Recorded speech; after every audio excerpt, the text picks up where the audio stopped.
Bismillahirrahmanirrahim. I am Sajid Hussain Bhatti, Advocate, High Court. Welcome to my YouTube channel, Bhatti Legal Assistance. Video देखने से पहले मेरे channel को subscribe करें और बेल आइकॉन का बटन भी दबा दें ताकि हर आने वाली वीडियो जो है वो आप उसको देख सकें। आज का जो हमारा टॉपिक है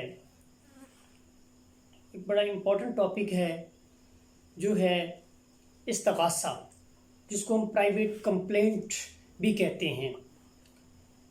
इस्तग़ासा जो है जो सेक्शन 200 CRPC के तहत जो है वो मैजिस्ट्रेट के पास जो है वो दायर किया जाता है।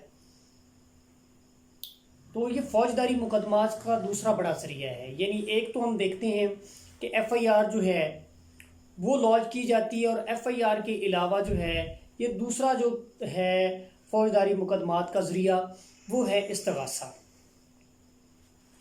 नाकाबिल दस्तअंदाज़ी मुकदमात में इस्तग़ासा के अलावा कोई दीगर सूरत जो है वो दाद रसी की जो है वो हमें नज़र नहीं आती। जो काबिल दस्तअंदाज़ी जराइम होते हैं उसमें भी जब पुलिस मुकदमा दर्ज नहीं कर रही होती तब मुतलका मैजिस्ट्रेट के पास जो है वो इस्तग़ासा दायर किया जाता है। जब इस्तग़ासा हम दायर करते हैं तो इस्तग़ासे में वो सारे लवाज़मात का ज़िक्र करना बहुत ज़रूरी होता है।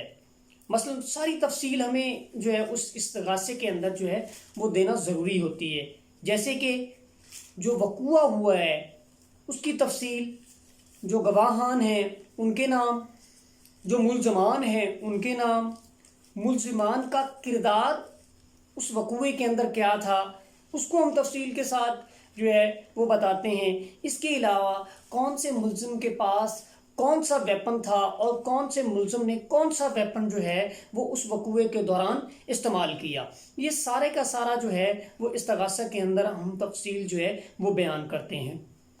एक दफ़ा जब इस्तग़ासा दायर कर दिया जाता है तो फिर उसके अंदर तरमीम की गुंजाइश नहीं होती। जो फौजदारी मुकदमात होते हैं उसमें एक अलमिया ये है कि जब ये आप दायर कर देते हैं तो इसमें आप तरमीम नहीं कर सकते। जो दीवानी मुकदमात होते हैं उसके अंदर ये होता है कि उसके अंदर आप तरमीम कर सकते हैं, लेकिन जो फौजदारी मुकदमात होते हैं उसके अंदर तरमीम नहीं हो सकती।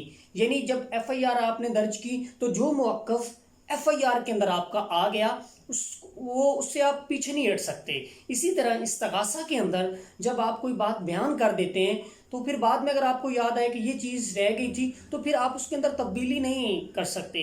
इसलिए जब इस्तग़ासा दायर किया जाए तो उसका बुनियादी असूल ये है कि सोच समझ के साथ और उस पर पूरी तरह काम करके फिर अदालत के अंदर जो है वो दायर किया जाए। इसके अलावा ये है कि जब पुलिस रिपोर्ट आती है, इसमें जो FIR और इस्तग़ासा का थोड़ा सा फ़र्क भी जो है वो भी मैं वाज़ह करता चलूँ क्योंकि ये इंटर कनेक्टेड होते हैं। FIR के अंदर जब पुलिस रिपोर्ट आती है जिसको हम 173 की रिपोर्ट भी कहते हैं, अरफ़ में चालान भी जिसको हम कहा जाता है, तो उसमें मैजिस्ट्रेट जब मुल्ज़मान को तलब करता है तो उसमें मैजिस्ट्रेट बज़ाते खुद तहकीकात नहीं करता। अब FIR और इस्तग़ासा के अंदर यही फ़र्क होता है कि उसमें मैजिस्ट्रेट खुद जो है वो तहकीकात नहीं करता। इसी तरह जब इस्तग़ासा दायर किया जाता है तो उसके अंदर क्या होता है कि उसके अंदर पुलिस इन्वेस्टिगेशन नहीं करती बल्कि उसकी जो कार्रवाई है वो मैजिस्ट्रेट खुद करता है।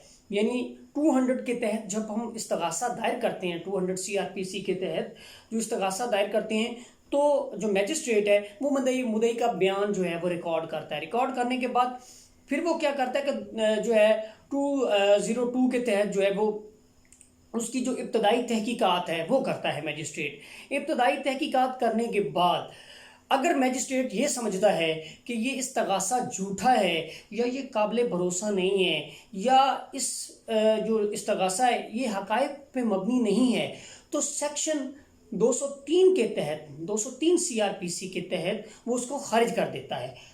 अगर जो है वो मैजिस्ट्रेट ये समझता है कि ये जो इस्तग़ासा दायर किया गया है ये काबिल एतमाद है, इसके अंदर जो हक़ाइक़ हैं वो सही हैं, दुरुस्त हैं, तो फिर वो 204 का प्रोसेस शुरू करता है। 204 का प्रोसेस ये होता है कि मुल्ज़मान की वो तलबी कर लेता है।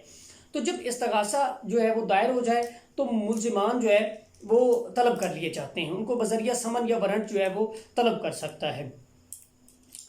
استغاثہ دائر ہوا، استغاثہ دائر ہونے کے بعد جو ہے ملزمان کی طلبی ہو جائے تو مستغیث کے لیے ضروری ہے کہ وہ زیر دفعہ 265C کے تحت 7 دن کے اندر اندر اس نے جو نقولات ہیں وہ ملزمان کو فراہم کرنا ہوتی ہیں، یعنی 265 CRPC کے تحت 265C CRPC کے تحت جو ہے جو مستغیث ہوتا ہے اس نے وہ نقولات جو ہیں وہ سارے کے سارے ملزمان کو فراہم کرنی ہوتی ہیں۔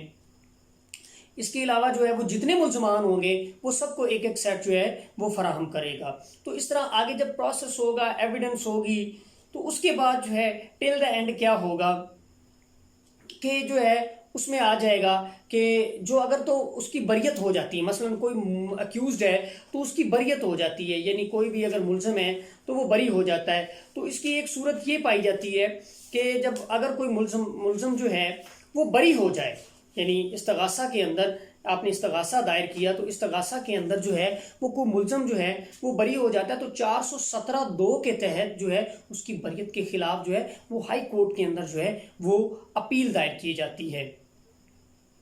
تو یہ تھا ہمارا آج کا ٹاپک استغاثہ کے حوالے سے کہ استغاثہ جو ہے یہ بیسیکلی جو ہے آپ کو میں نے گو تھرو ایک دفعہ کروایا ہے استغاثہ سے کہ استغاثہ کہتے کس سے، اس کو دائر کرنے کا کیا طریقہ کار ہوتا ہے اور اس کا آگے نیکسٹ جو ہے وہ پروسیجر کیا ہوتا ہے۔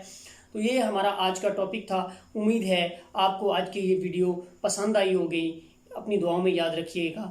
فی امان اللہ۔